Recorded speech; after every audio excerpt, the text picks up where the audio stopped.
Filipenses capítulo 4. Filipenses capítulo 4.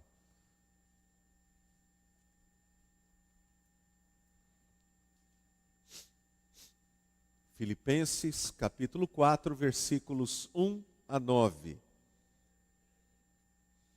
Filipenses 4, de 1 a 9. Acompanhe, por favor, a leitura em sua Bíblia. Portanto, meus irmãos, a quem amo e de quem tenho saudade, vocês que são a minha alegria e a minha coroa, permaneçam assim firmes no Senhor, ó amados.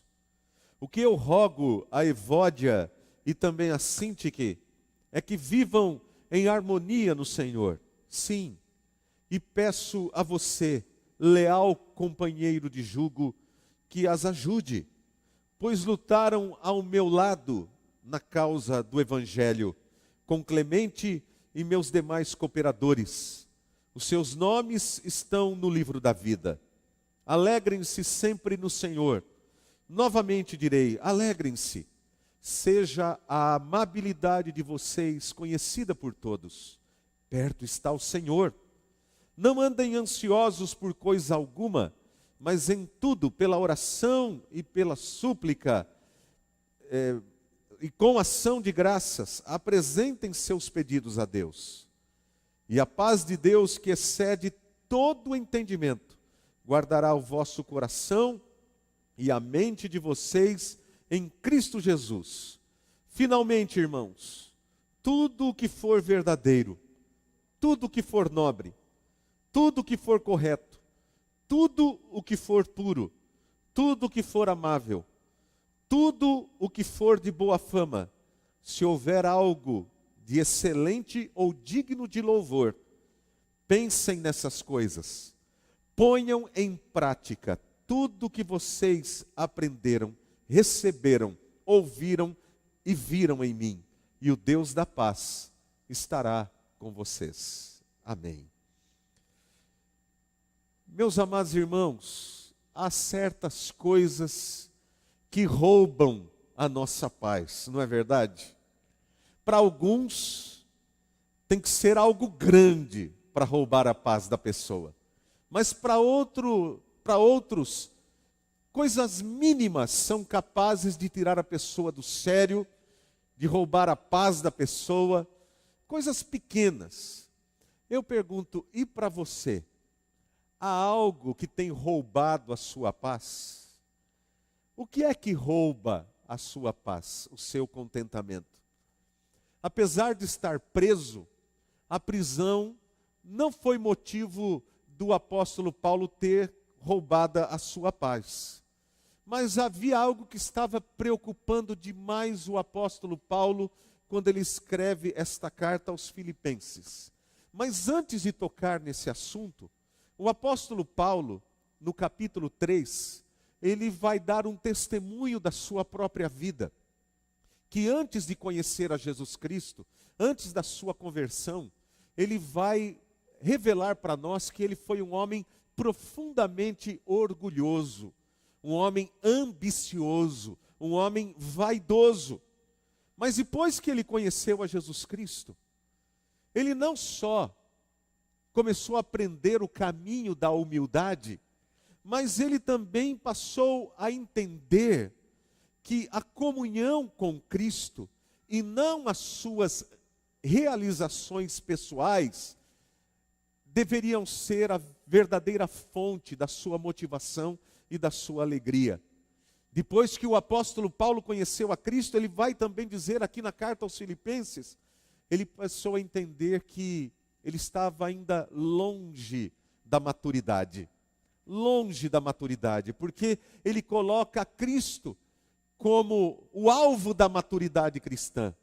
E ele vai dizer, eu não alcancei essa maturidade ainda. Mesmo estando já velho, com mais de 60 anos, que para aquela época era uma idade já bastante avançada, o apóstolo Paulo, ele vai dizer, eu não alcancei a maturidade cristã, mas eu prossigo para o alvo. Eu tenho esse alvo na minha vida, porque eu preciso amadurecer, eu preciso estar aperfeiçoado.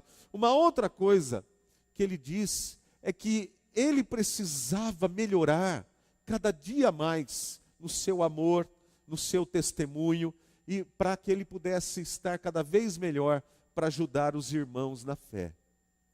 Ele aprendeu que isso só seria possível de duas maneiras. A primeira, vivendo e fazendo tudo com humildade para a glória de Deus. Sendo uma pessoa verdadeiramente humilde, não humilde da boca para fora, mas humilde na prática de vida. E segundo, aprendendo a trabalhar em equipe. Porque o trabalho em equipe valoriza pessoas, não valoriza você. Ele não buscava valorização pessoal particular, ele buscava sempre a valorização da equipe. Eu me lembro de ter visto algo sobre o Michael Jordan, aquele que é considerado talvez o Pelé do basquete nos Estados Unidos, um dos maiores jogadores de basquete da história da NBA. Ele escreve no seu livro de memórias ali, ele escreve que, mais ou menos assim, que ele era um excelente jogador desde o início, ele sempre foi excelente, mas ele não sabia jogar em equipe. E ele aprendeu com o seu técnico no basquete a aprender a jogar em equipe, que fazer cestas torna você famoso, mas jogar em equipe, aprender a jogar em equipe faz você ganhar campeonatos. Essa é a grande diferença. Você pode se tornar famoso. Pelé se tornou um jogador famoso, mas ele não se tornou um jogador famoso sozinho. Se ele não tivesse ao seu lado um Pepe, um Edu, ou seja lá quem for, assim também o Ronaldinho, o Gaúcho, o Ronaldão, qualquer jogador, não se torna uma pessoa que é simplesmente pelo seu próprio futebol. Ele precisa aprender a jogar em equipe. Na vida familiar é assim, a família precisa aprender a viver em equipe, em família, e na igreja não é diferente. É por isso que o apóstolo Paulo faz questão de citar nomes de pessoas aqui nesta carta. Pessoas que faziam parte da sua equipe. Ele cita, por exemplo, Timóteo, mais de uma vez, e ele cita também Epafrodito, um outro companheiro dele de equipe. Ele não só cita o nome dessas pessoas, mas ele faz elogios rasgados a estas pessoas para todo mundo. Ele diz no capítulo 2, verso 22, que Timóteo é um filho ao lado de seu pai. É assim que ele via Timóteo. Timóteo era para ele como um filho que vivia ao lado do seu pai, o apóstolo Paulo, pai espiritual de Timóteo. No capítulo 2, verso 25, ele vai dizer que Epafrodito é meu irmão, cooperador e companheiro de lutas. Ele não poupa elogios e gratidão a Deus pela vida dessas pessoas que trabalhavam ao lado dele, porque ele entendia, eu só cheguei onde cheguei, porque eu tive essas pessoas trabalhando comigo ao meu lado. E é com essa introdução que ele procura tratar do problema que estava trazendo grande preocupação para o seu coração enquanto ele estava preso. E qual era o problema? A desavença entre duas irmãs queridas dentro da igreja. O versículo 2, ele diz para nós: o que eu rogo a Evódia e também a Síntique é que vivam em harmonia no Senhor. O que eu rogo a uma e rogo também a outra, não é só a uma, mas é as duas, que se acertem. Queridos irmãos, esse conflito entre estas duas irmãs na igreja estava roubando a paz entre elas e poderia trazer sérios prejuízos para a obra do evangelho, para a família da fé. E o apóstolo Paulo procura citar as duas. E no grego ali vem um termo que separa, é um chamado para uma e um chamado para a outra. Não é um chamado para uma e a outra tratando, mais ou menos ali, tratando uma com graça e a outra com lei.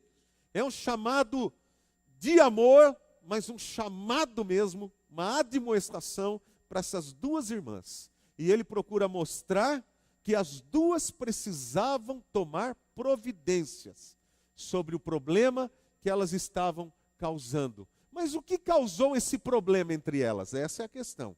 O que causou esse problema, esse conflito entre essas duas irmãs na fé?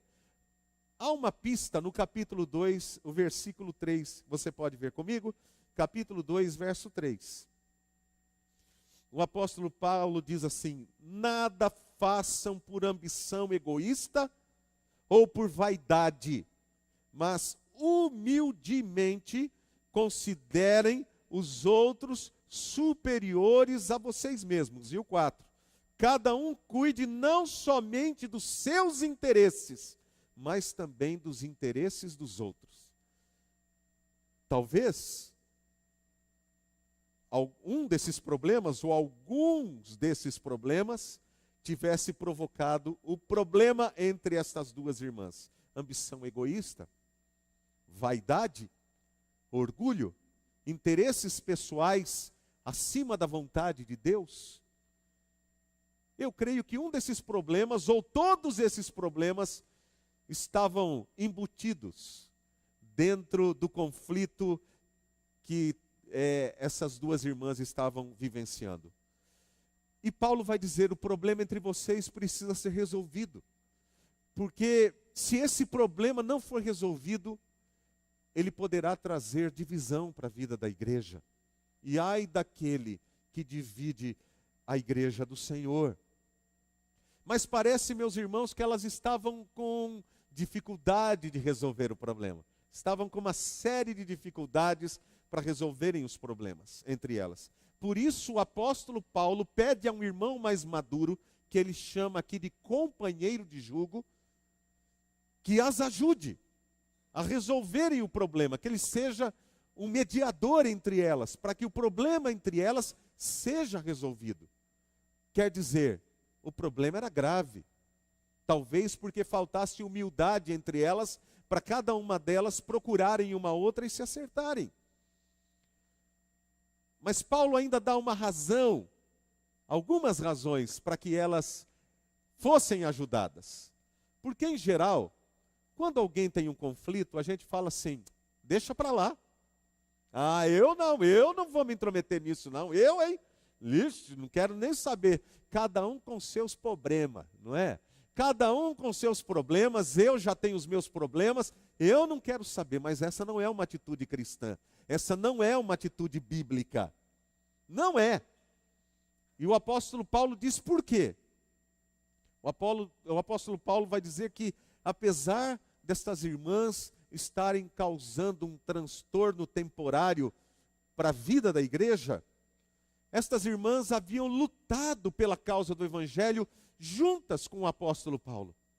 Eram irmãs que ajudaram na obra. Eram irmãs dedicadas à obra.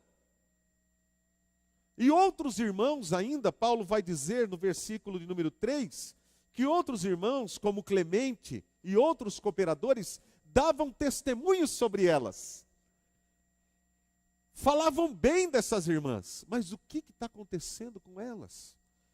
Elas não eram assim. O que aconteceu, será? Deve ter tido algum problema sério. Eu imagino eles comentando o problema para tentarem entender o que estava acontecendo, para que pudessem ajudar aquelas irmãs. Mas Paulo vai ainda numa questão mais fundamental do porquê elas precisavam ser ajudadas e do porquê elas precisavam resolver esse conflito. Porque o nome delas estava escrito no livro da vida. Olha que coisa. O nome de vocês está escrito no livro da vida. Ou seja, se vocês vão viver juntas no céu, na presença de Deus, para todos sempre, eternamente, amém, vocês têm que aprender a se acertar aqui. Porque vocês não vão poder levar isso juntas com vocês para o céu. Vocês têm que aprender a se acertar aqui, o que o apóstolo Paulo está dizendo para estas irmãs. E quando eu vejo isso, eu penso comigo, que entendimento maravilhoso é esse entendimento do apóstolo Paulo. E por quê? Meus amados irmãos, mesmo pessoas que são dedicadas à obra de Cristo, podem cometer erros. Entenda isso. Não é porque uma pessoa é crente, consagrada, que ela nunca irá cometer nenhum erro. Nós nos lembramos aqui de Moisés, que era o homem mais manso, diz a Bíblia, que havia na terra. Quantos conflitos Moisés apaziguou. Quantas vezes Moisés intercedeu pelo povo de Deus, que estava ali, trazendo profunda tristeza ao coração de Deus. Mas de repente, no final da vida daquele homem, já velho, e não era mais menino, 120 anos de idade. Vida longa. 120 anos de idade, está quase chegando na terra prometida.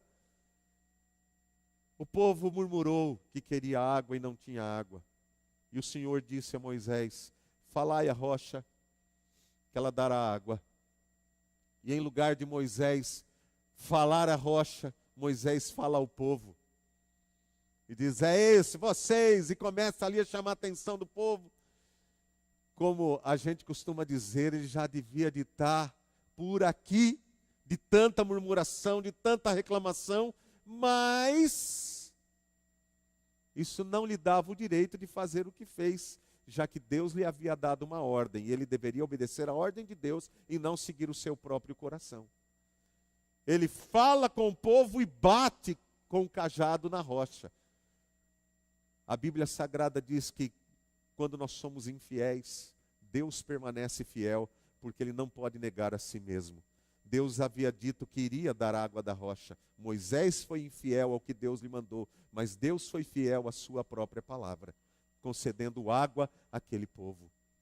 Queridos irmãos, quantas coisas que Deus faz apesar dos nossos erros, por causa da sua misericórdia e da sua graça, não por causa de nós. Quantas bênçãos que Deus já derramou sobre nossa vida pessoal, nossa vida familiar e sobre a igreja, não por nossa causa, mas por causa da sua graça e da sua misericórdia. Porque mesmo pessoas que são dedicadas à obra de Deus podem cometer erros, podem vivenciar conflitos. E por quê? Porque todos nós precisamos amadurecer. Todos nós precisamos amadurecer. Todos nós ainda lutamos com orgulho. Todos nós ainda lutamos com vaidade pessoal. Todos nós ainda lutamos com atitudes de superioridade. Pecados que revelam o quanto nós somos carentes de Cristo. Quanto nós precisamos da graça e da misericórdia de Deus sobre nossas vidas. Nós precisamos ter esse entendimento, pois nós corremos o risco de sermos maleáveis demais com os nossos próprios erros e exigentes demais com os erros alheios. Com os nossos próprios erros e os erros daqueles a quem amamos, nós somos cheios de graça. Não, mas é que ele é jovem. Não, é porque ele é isso. Não, a gente justifica os erros nossos e os erros das pessoas a quem amamos, mas de outros que por uma causa ou outra, talvez nós não conheçamos muito bem, nós não temos um convívio muito legal, alguma coisa aconteça, nós podemos correr o risco de sermos legalistas. Então, cheios de graça e misericórdia conosco mesmos e com aqueles que estão ao nosso redor, mas cheios de lei e de justiça para aqueles que não são tão nossos amigos assim. Queridos irmãos, apesar de sermos imperfeitos, nós precisamos lembrar que Cristo ainda assim nos acolhe na sua presença, mesmo sendo tão imperfeitos. Ele nos perdoa quando nós erramos e pedimos perdão. Ele tem paciência conosco, paciência. E aí o apóstolo Paulo vai dizer no capítulo 2, verso 5, onde eu já li no início desse culto: tende em vós o mesmo sentimento que houve em Cristo Jesus. Esse é o objetivo. Tratem os outros como Cristo trata vocês. Evódia, trate Sintique como Cristo trata você. Sintique, faça com Evódia o que Cristo fez por você. Amados irmãos, no corpo de Cristo todos são importantes, mas ninguém é mais importante que ninguém. Ninguém. O apóstolo Paulo trata isso em 1 Coríntios, no capítulo 12, quando ele fala sobre o corpo. No corpo de Cristo, todos têm a mesma importância, mas ninguém é melhor do que ninguém, mais importante que ninguém. Então nós precisamos aprender a ouvirmos com atenção uns aos outros, darmos atenção ao que o outro fala. O que você estava dizendo, meu irmão? Qual que é a sua opinião sobre isso? É muito importante isso. E aprendermos mais a carregar os fardos uns dos outros. É o que nos ensina o apóstolo Paulo em Gálatas. No finzinho da carta aos Gálatas, ele diz que nós precisamos aprender a carregar os fardos uns dos outros. Porque é assim que Deus tem comunhão conosco através de Jesus Cristo. Nós só podemos ter comunhão com Deus por meio de Cristo, porque a cruz que Cristo carregava não era dele, era minha, era sua.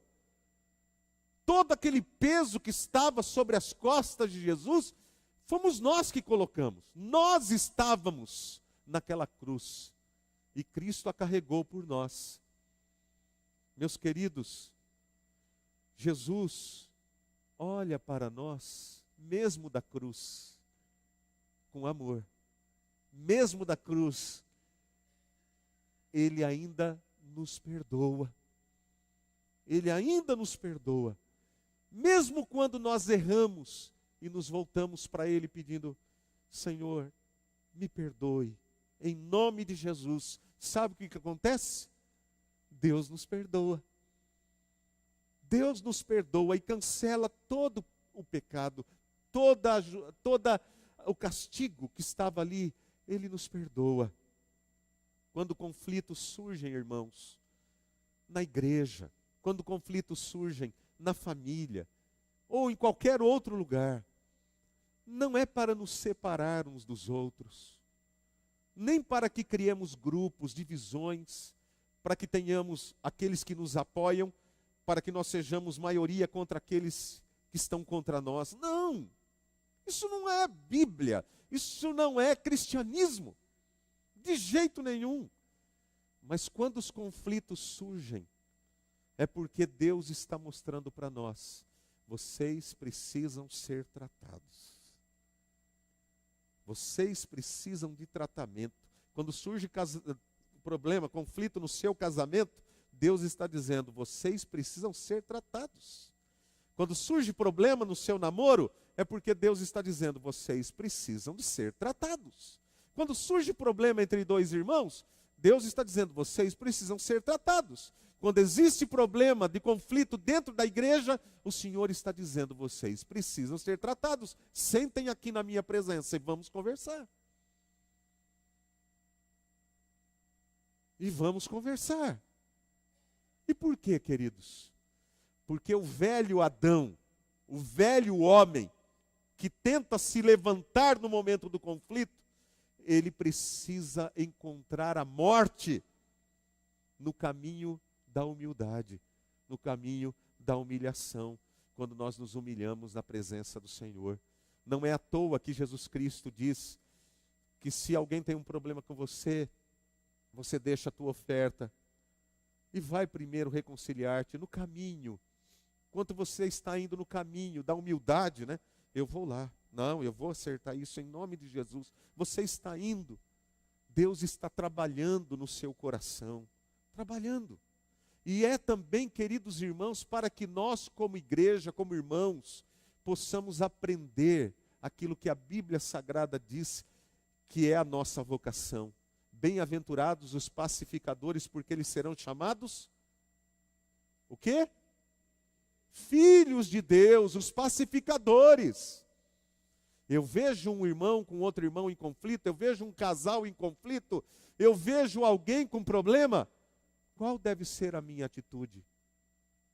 A minha atitude deve ser: como eu posso ajudar esses irmãos? Não é colocar mais fogo na fogueira, mas é como eu posso ajudar esses irmãos a resolverem isso.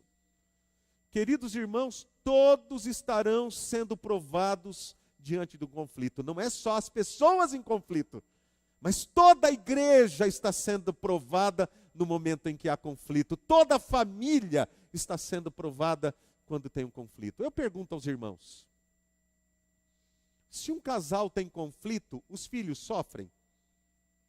Sofrem ou não? Você tem 2, 3 filhos, eu não sei quantos filhos tem. Mas digamos que você tem 2 filhos. E você vê os seus filhos brigando. E você vê cada um do seu lado. Um com as suas justificativas e o outro com a justificativa dele. Você sofre com isso como pai e como mãe? Filhos que não se conversam? Qual é a nossa atitude quando isso acontece? Qual é a nossa atitude? Tomar o lado de um em detrimento do outro? Ou agirmos como pacificadores? Colocarmos ali no meio, não desse lado, não daquele lado, mas no meio. E dizermos a todos: nós precisamos buscar a Deus, juntos. Vamos ajoelhar aqui, vamos orar e vamos pedir perdão ao Senhor por isso que está acontecendo. Meus amados irmãos, a paz pode ser roubada quando há conflito não resolvido dentro da família. A paz pode ser roubada quando ignoramos a presença e a vontade de Deus na direção das nossas vidas. Os versículos 5 e 6, olhe comigo. Seja a amabilidade de vocês conhecida por todos.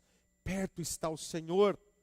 Não andem ansiosos por coisa alguma, mas em tudo, pela oração e súplicas e com ação de graças, apresentem seus pedidos a Deus. Queridos, nós precisamos ter em mente uma coisa: nem sempre nós estamos certos sobre tudo.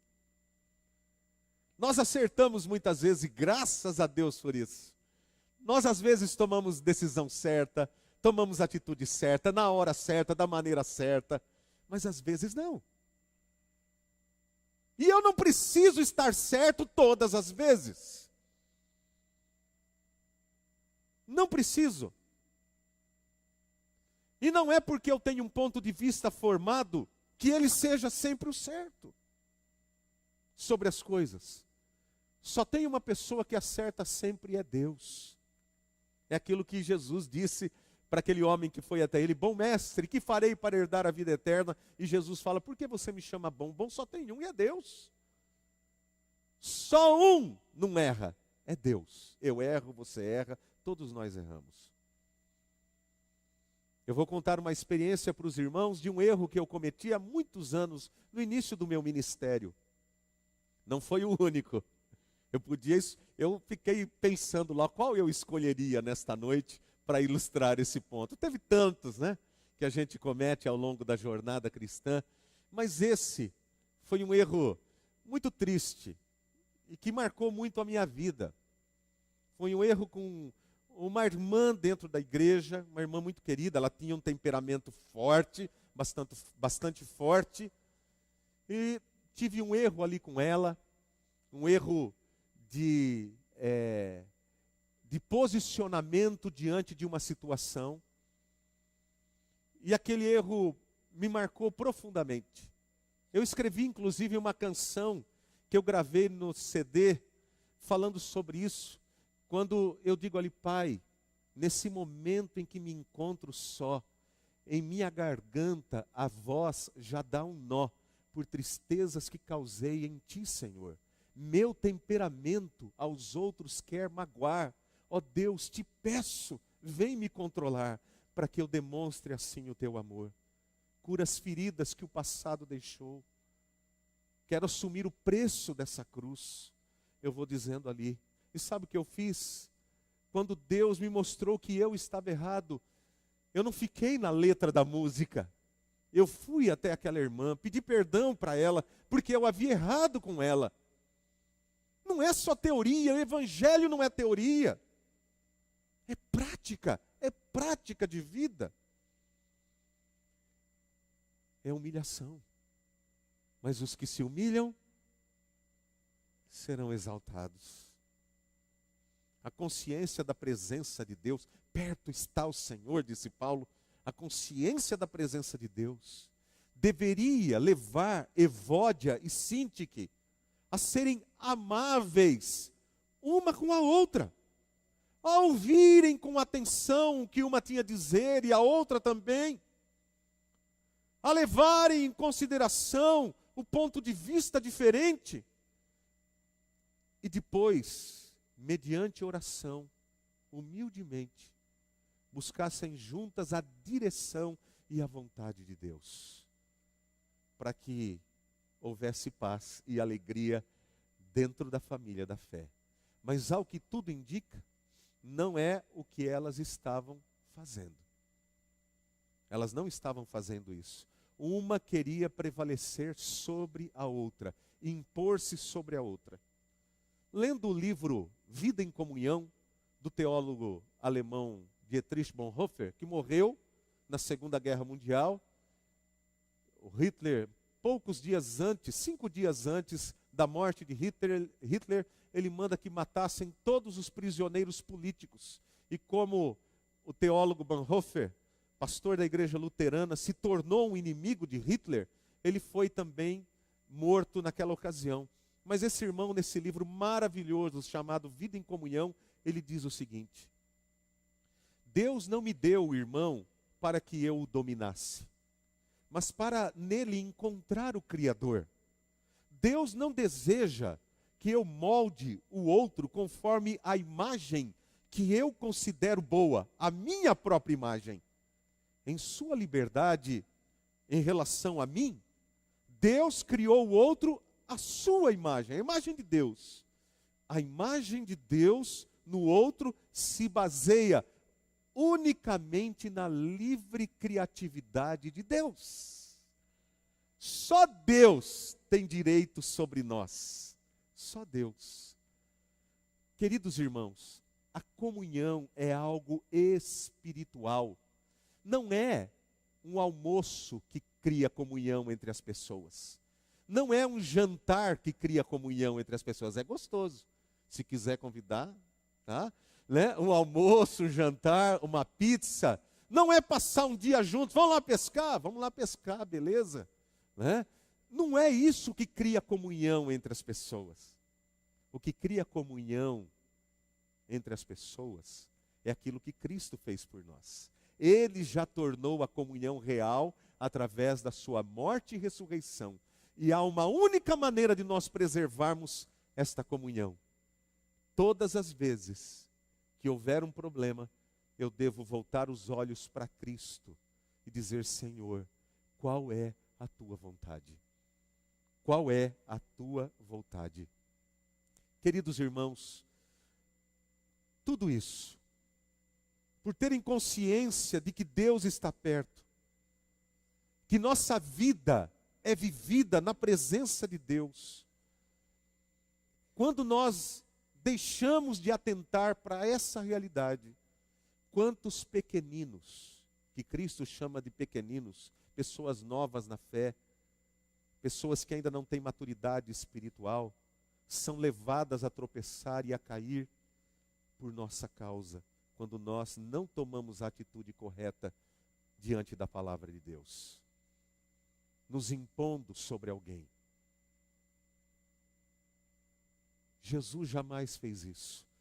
Ele vai dizer que ele não esmagava a cana quebrada, nem apagava a torcida que fumega, e nem mesmo gritava o nome de ninguém na praça.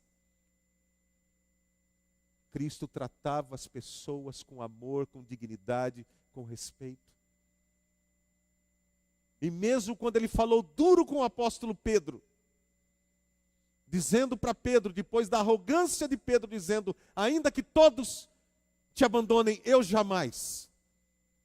Jesus disse para Pedro: Pedro, ou Simão, Simão, Satanás reclamou a tua vida para te peneirar, mas eu roguei por ti. E quando você se converter, Pedro, fortalece os teus irmãos. Para com essa atitude arrogante, Pedro, de se achar superior aos outros. Para com essa atitude, Pedro, A atitude de um homem de Deus deve ser fortalecer aqueles que estão mais fracos, não achar-se melhor do que eles. Quando nós ignoramos a presença e a vontade de Deus na direção de nossas vidas, a ansiedade toma conta do nosso coração. Ansiedade. Então, em lugar de orarmos, de suplicarmos para que o nosso coração se incline à vontade de Deus, nós tentamos resolver as coisas à maneira do homem. E a maneira do homem é na carne mesmo. Então nós começamos a falar e a fazer besteira. Falar o que não devíamos, fazer o que não devíamos, tudo para resolver as coisas que nós mesmos criamos, os conflitos e os problemas que nós mesmos causamos, mas para resolver do nosso jeito. E sabe o que Deus diz? Eu não estou nisso. Eu não estou nisso. Porque essa não é a minha vontade, não é o meu jeito de resolver problemas. E o que acaba acontecendo? A ansiedade toma conta do coração, a paz nos é roubada, e isso também rouba o maior presente que Deus nos deu, a alegria da salvação.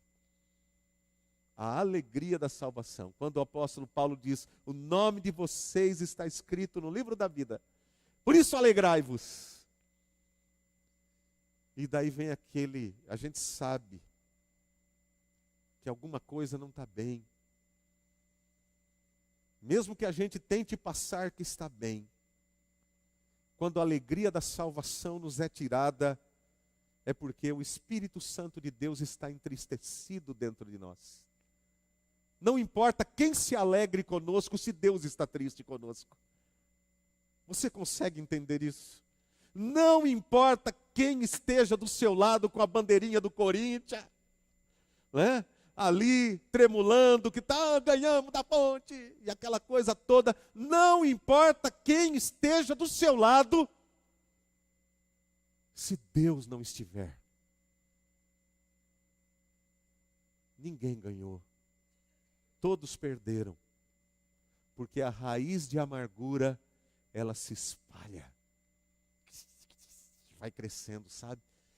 Vai passando para cá e passando para lá e vai abraçando a família, vai abraçando a igreja. Você sabe, há um tempo atrás eu estava num curso e um psicólogo lá de Londrina, que dava o curso para a gente, ele falava o seguinte, que nos conflitos de família, sempre tem que ter um bode expiatório. Sempre tem que ter um bode expiatório. Daí aquele mais fraco, porque estoura nele. Então ele vai para a droga, por exemplo. Família vai tudo bem, mas tem aquele que vai para a droga. Daí quando tem problemas na família, vai falar assim, mas é que tem lá o nosso filho que está lá na droga, então a nossa cabeça fica assim, a nossa cabeça fica assada. Então sempre a gente joga para o mais fraco, que o problema da família é por causa daquilo. E assim a gente ameniza um pouco a nossa consciência culpada, dizendo os problemas são por causa daquilo. Os problemas da família, os problemas da igreja, os problemas da empresa, os problemas seja de quem, é por causa de alguém lá, não por minha causa. Olha que coisa séria. Quando ele disse aquilo, eu fiquei pensando, você é a ovelha negra da família, né? Fiquei pensando nisso. Que coisa, né? Que coisa, queridos irmãos. A falta do tratamento de amor para com o irmão é pecado. Quando eu deixo de tratar um irmão com amor, com dignidade, com respeito, de ouvir, seja o que for que ele tenha a dizer, por mais boba que seja aquilo que o irmão quer dizer, a palavra que ele quer dizer, eu preciso ouvi-lo. E ouvi-lo em amor. Quando temos um problema com alguém, nós devemos procurar a pessoa, abrirmos o nosso coração com ela, com todo respeito e sinceridade, falar a verdade em amor, diz a Bíblia.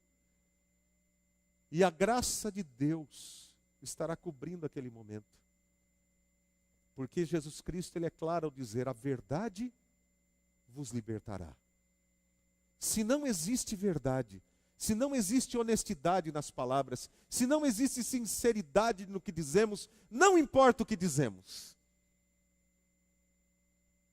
A verdade liberta. Eu não vou falar porque eu vou magoar, eu não vou falar porque não sei, não vou falar porque... Então a gente fica sempre, eu não vou falar, não vou falar, não vou falar, e nunca prova a mudança e a libertação. A verdade cura, irmãos. A verdade dita em amor, ela tem um poder extraordinário. Mas ela precisa ser dita.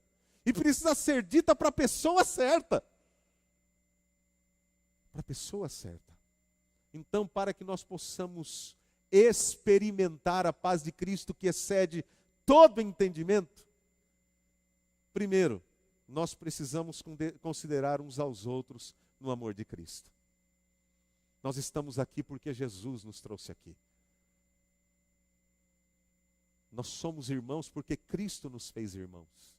Eu não estou aqui por outra causa, por outra razão. Eu estou aqui por causa de Cristo, e você também. Então vamos considerar isso juntos, vamos aprender a caminhar juntos. E por isso, o segundo passo, nós precisamos considerar a presença e a direção de Cristo em todas as circunstâncias e relacionamentos da nossa vida. Considerar a presença, Jesus está presente aqui. Nós vamos conversar na presença de Cristo. Nós vamos invocar a presença do Senhor aqui, porque Ele diz que onde estiverem 2 ou 3 pessoas reunidas no seu nome, Ele está ali. E sabe em que contexto Jesus fala isso? De Mateus 18, na resolução de conflitos. Não é quando a igreja se une para adorar, não. Ele está dizendo assim, se um irmão pecar contra o outro e aquela coisa toda, ele fala, vai, faz o que eu estou mandando, porque onde estiverem 2 ou 3 reunidos no meu nome, ali eu estou. Então nós vamos resolver o nosso conflito na presença de Cristo, em humildade, em amor, em gratidão a Ele por nos dar essa possibilidade. Uma outra questão que o apóstolo Paulo fala, nós precisamos também ocupar a nossa mente com pensamentos que edificam. Versículo 8, finalmente, irmãos, tudo que for verdadeiro, tudo que for nobre, tudo que for correto, tudo que for puro, tudo que for amável, tudo que for de boa fama, se houver algo de excelente ou digno de louvor, pensem nessas coisas. Eu não vou pensar o pior, eu vou pensar o melhor. Eu não vou alimentar a minha mente com coisas ruins, sobre mim, sobre o irmão, sobre quem quer que seja. Eu já contei, acho que essa história aqui, mas eu conto novamente, daquele indivíduo que emprestou o livro do outro. Eu ouvi essa história, ela não é minha, e também não sei contá-la direito. Mas uma pessoa emprestou o livro da outra, e ela tinha ficado de devolver o livro. Daí passou uma semana, passou 2 semanas, 3 semanas, 4 semanas, 2 meses, 3 meses, e ele não devolvia o livro. O outro não pedia, nunca pediu. O outro estava em paz. Daí, quase um ano depois, ele lembra, ele fala, bom, eu vou ter que devolver, né? Estava cheio de vergonha, aquela coisa, emprestei, e agora, tal. E ele foi pensando no caminho, né? Puxa vida, o fulano me empresta tantas coisas, sempre ele é tão bom para mim, e eu, assim, sempre tão relapso com ele, foi pensando, mas ele também, acho que ele falha também, de vez em quando, acho que ele deve prestar alguma coisa de alguém, e também ele falhar em devolver. E outra coisa também, ele não é uma pessoa assim também perfeita. Ele também tem os erros dele e tal, e foi filosofando para a maldade. Quando chegou lá na casa do outro, ele tocou a campainha, o outro saiu para recebê-lo com toda a alegria. Toma aqui o seu livro, não preciso disso. O outro ficou assim, mas meu Deus.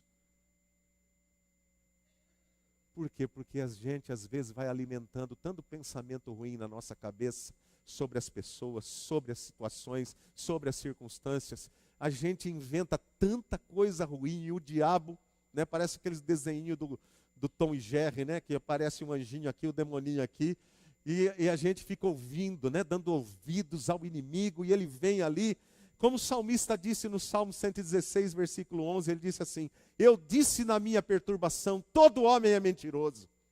Ele estava perturbado. Ninguém presta, ninguém vale nada, e assim vai. E a gente começa a colocar todo mundo no mesmo nível. Meus amados irmãos, a Bíblia Sagrada diz que nós devemos nos amar uns aos outros como Cristo nos amou. Como Cristo nos amou. E ela diz mais ainda: nisto conhecerão todos que sois meus discípulos, disse o Senhor Jesus, quando tiverdes amor uns aos outros. Que coisa maravilhosa. Então cuide da sua mente, ela é um campo de batalha. Busque as coisas de Deus, pense nas coisas de Deus, ocupe a sua mente com coisas boas.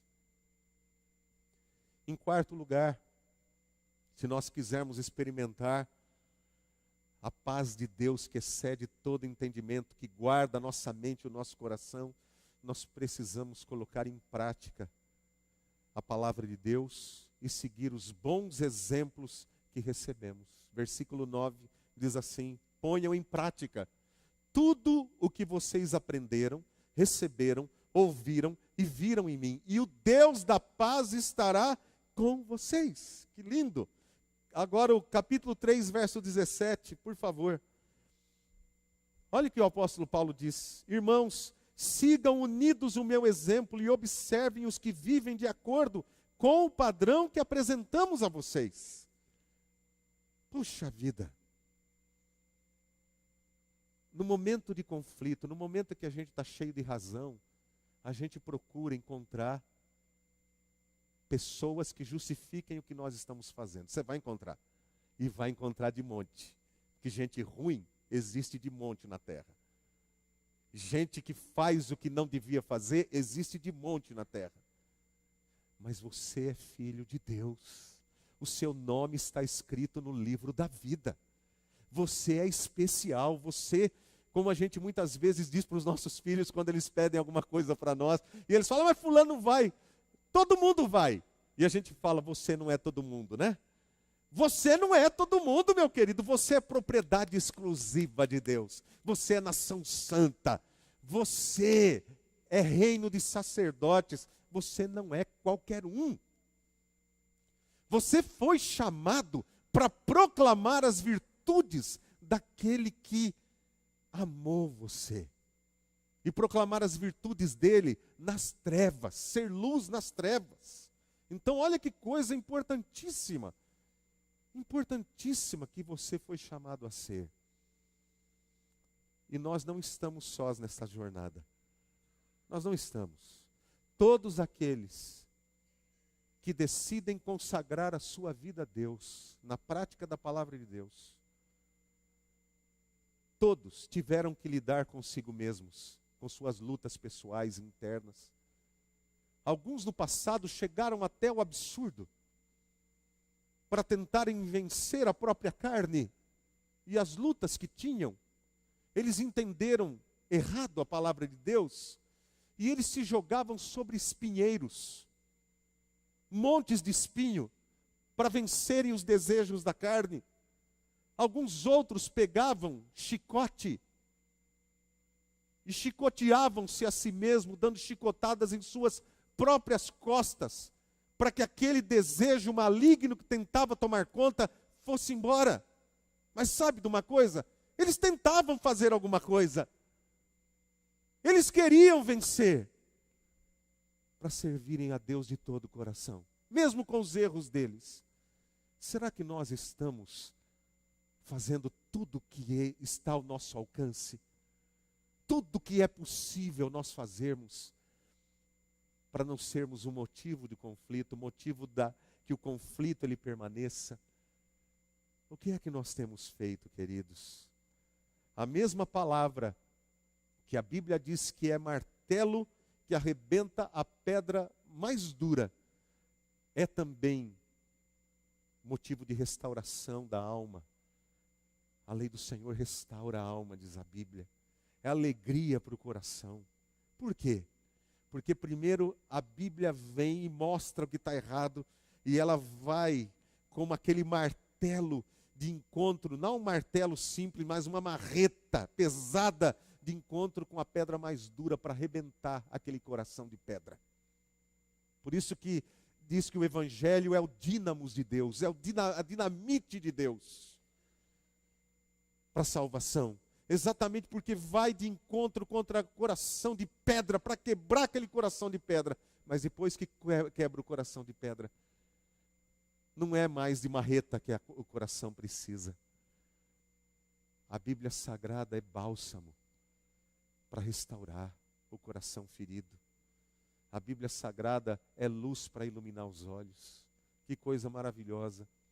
A pergunta é, queridos irmãos, do que temos medo? Do que temos medo se agirmos de acordo com a vontade de Deus? Do que você tem medo se agir segundo a vontade de Deus? Ou por que você tem medo de agir segundo a vontade de Deus? Será que é porque você vai ter que se humilhar e reconhecer que de repente pode ser você que esteja errado? Será que é isso? Será que você tem medo de parecer que você é fraco para os outros? Eu não quero parecer fraco para ninguém. Será que é porque nós somos ensinados a sempre ter que ganhar tudo? Nós temos que ganhar a luta. Você tem que ser o primeiro. Você tem que ser o primeiro em tudo que você faz. Você tem que ser o melhor. Eu não sei. Mas a minha outra pergunta é: quando nós olhamos para a cruz, para o Senhor Jesus Cristo, o que é que nós vemos? E o que é que a Bíblia Sagrada nos diz? Que nós devemos olhar firmemente para Jesus, firmemente para Ele. Concluindo, queridos, se desejamos a paz que excede todo entendimento, se desejamos que o nosso coração seja guardado por Deus, se desejamos viver motivados para a obra do Senhor, nós precisamos nos revestir de Cristo. Ter a Cristo como nosso grande alvo, agradá-lo, satisfazê-lo, alegrar o coração de Cristo. Precisamos, por isso, crer na palavra de Deus, que a palavra de Deus é fiel, praticar a palavra de Deus, imitar aquilo que é bom. E tudo isso por duas coisas essenciais: pela certeza de que o Senhor está perto, vendo tudo, para nos ajudar. E muito mais, porque o nosso nome está escrito no livro da vida. Se você tem esta certeza no seu coração, você nunca vai se arrepender de fazer aquilo que é a vontade de Deus. A vontade de Deus vai trazer grande alegria para o meu e para o seu coração, com toda certeza. Que Deus nos abençoe e nos ajude em todos os nossos conflitos a ouvirmos aquilo que Deus está falando conosco. Que Deus nos abençoe. Vamos orar, irmãos. Eu vou pedir